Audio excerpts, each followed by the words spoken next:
Hello everyone, in today's video we're going to talk about onboarding the masses to NFTs.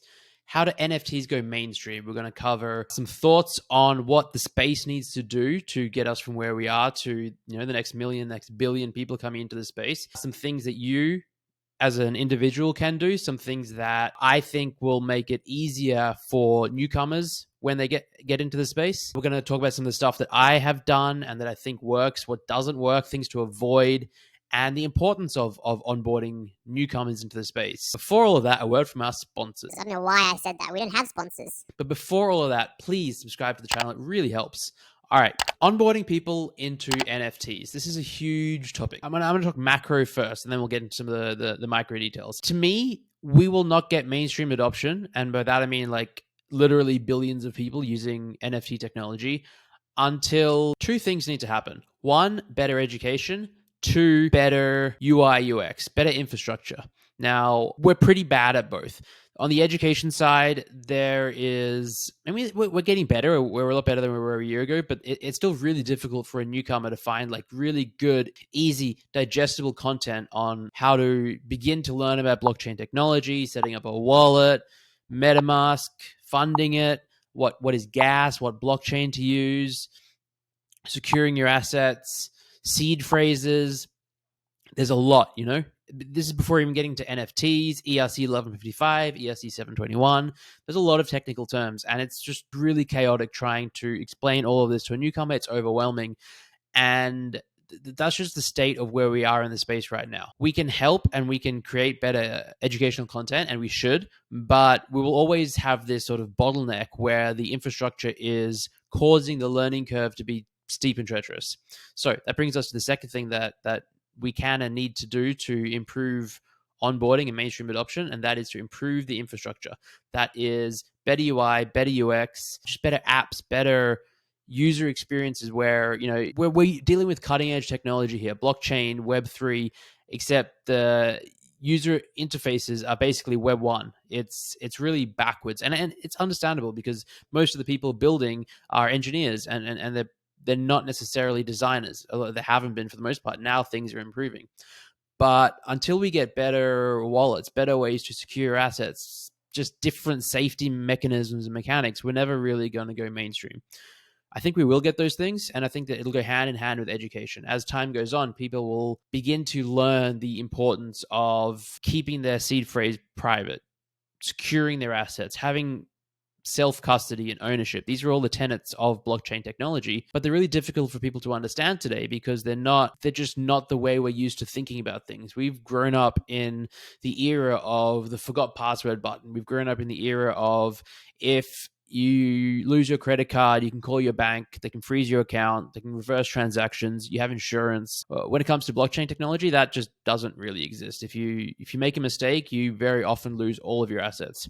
And so it's really important to have an understanding of how the blockchain works, how to secure your assets, good wallet security and hygiene, and good safety tips and practices. I think that as time goes on, we will solve some of these issues. We will have different ways to secure assets that are not necessarily reliant on an individual having to remember 12, 18, 24 words. But we're not there yet. So, and that's not something that a lot of us can really fix or work on. Some of these are technical problems that need sophisticated solutions. Set that to one side. I think for the most part, most people watching this are not going to be building out the infrastructure that, we're going to be using 3-5 years from now, a new wallet, just new apps. And maybe you are, that's amazing. But I'm going to now speak to I would say 90-95% of the audience who are probably in a similar spot to me, especially where I was 6-12 months ago. You've been in the space for a little while. You kind of get it. You know about wallets, you know about the blockchain, you know about NFTs and OpenSea and gas.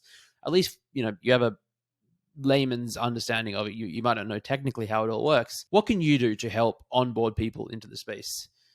To me, the best onboarding experience for any person is holding their hand. It really is the white glove experience. It's not scalable, really. But it kind of is. If you hold 5 people's hands and walk them through and teach them how to set up a wallet and best security practices, and then, a few months down the line, they go on and do the same for 3, 5, 10 people. All of a sudden, now we have this exponential effect. And this is basically what's happening. This is how people have been getting onboarded into the this whole new world for the last since inception. Yes, there are books out there. Yes, there are amazing YouTube videos and guides, and there's a lot of self-learning, and it sort of goes hand in hand, but goes hand in hand with holding someone's hand. It really, this is kind of the way it is for most people. It's, you have a friend that pulls you in, you have a family member that's into it, and you go and ask them questions, and then they help you get onboarded, and then hopefully you pass it on. So again, like, what can you do? You can be there for your friends. You can be there for random people on the internet. If you're in a Discord server and someone has a question, stepping up and answering that question is incredibly helpful. If you have a family member that reaches out and is like, hey, Bitcoin seems like it might be a good buy right now, or ETH might be, like, prices are down a lot, do you think I should get in? Obviously, you don't want to give financial advice unless you do, but you probably don't. But encourage them and sort of tell them, yes, okay, if you're interested, I can teach you. I can share some of what I know. I can help you get started.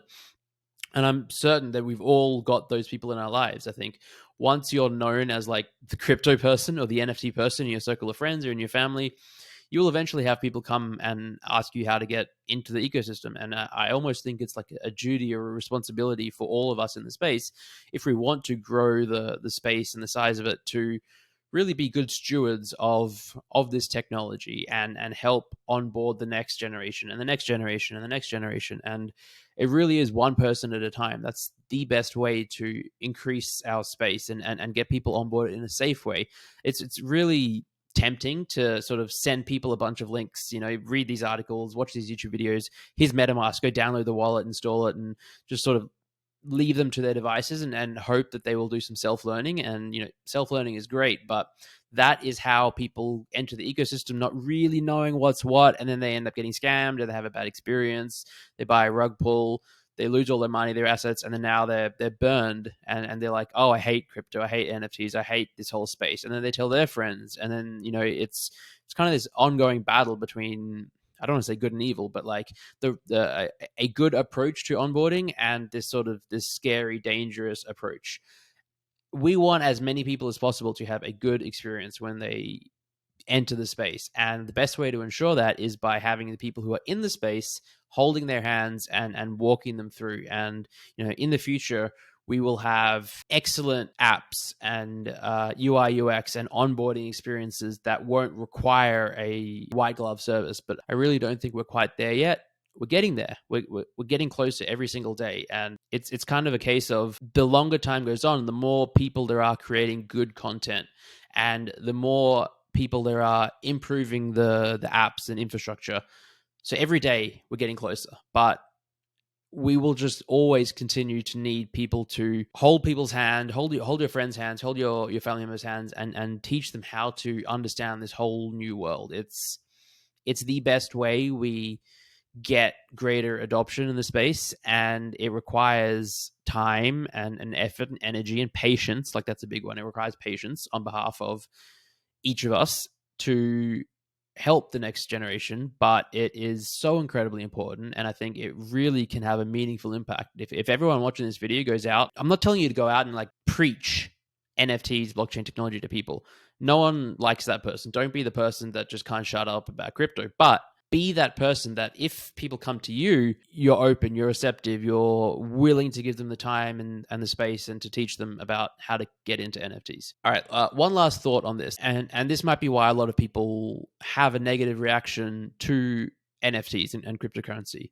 It's because for pretty much the entire existence of this technology, it has been intertwined with money and risk and profits and losses and gambling and scams and money laundering and drugs and all of these negative things, Ponzi schemes and cult. Most of the time, most people hear about crypto and NFTs because of money. And this is especially true last year it's very much especially true during bull runs. It was especially true 2021 during the NFT mania. There are news articles all the time on, the Tonight Show and TV shows all the time. There are Bored Apes being showcased and being spoken about how they're $500,000, $1 million. CryptoPunk just sold. Beeple just sold for $69 million. All of these massive amounts of money get thrown around, or smaller amounts, people losing, $100 here, $1,000 there. They get hacked and lost $100,000. And the reality is, winning money, losing money, making money, it's just not something that interests a lot of people. A lot of people are not bothered by money. They don't want to make a lot of money from some high risk thing like crypto. And I think risk is a really important factor. It's most people do not have a high risk tolerance.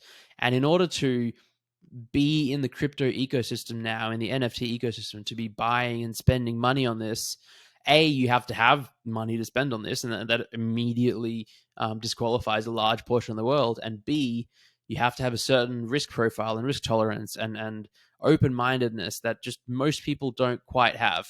So I think if we want to, like, there's so much about this technology that has nothing to do with money yet. Like, you can do tremendous things without muddying the waters with money and finances.